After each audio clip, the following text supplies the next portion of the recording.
ನಮಸ್ಕಾರ, ನೀವು ನೋಡ್ತಾ ಇದ್ದೀರಿ ಫ್ರೀಡಂ ಟಿವಿ. ಇದು ಜನಸಾಮಾನ್ಯರ ಚಾನೆಲ್. ಈಗ ಹೆಡ್ಲೈನ್ಸ್. ತಮಿಳುನಾಡಲ್ಲಿ ರಾಜಕೀಯ ಭೂಕಂಪ, ವಿಜಯ್ ಸುನಾಮಿಗೆ ಎಐಎಡಿಎಂಕೆಯಲ್ಲಿ ಭಿನ್ನಮತ, ಶಾಸಕರ ತುರ್ತು ಸಭೆಯೂ ಕ್ಯಾನ್ಸಲ್.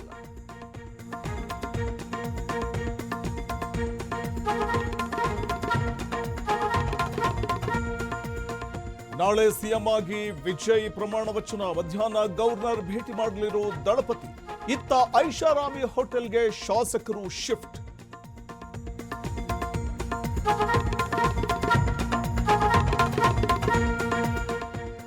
ಬಜೆಟ್ ದಾಖಲೆ ಬಳಿಕ ಸಿದ್ದು ಮತ್ತೊಂದು ರೆಕಾರ್ಡ್. ದೇಶದಲ್ಲಿ ಈಗ ಸಿದ್ದರಾಮಯ್ಯ ಹಿರಿಯ ಸಿಎಂ, ರಾಜ್ಯದಲ್ಲೂ ಸುದೀರ್ಘಾವಧಿ ಆಡಳಿತ.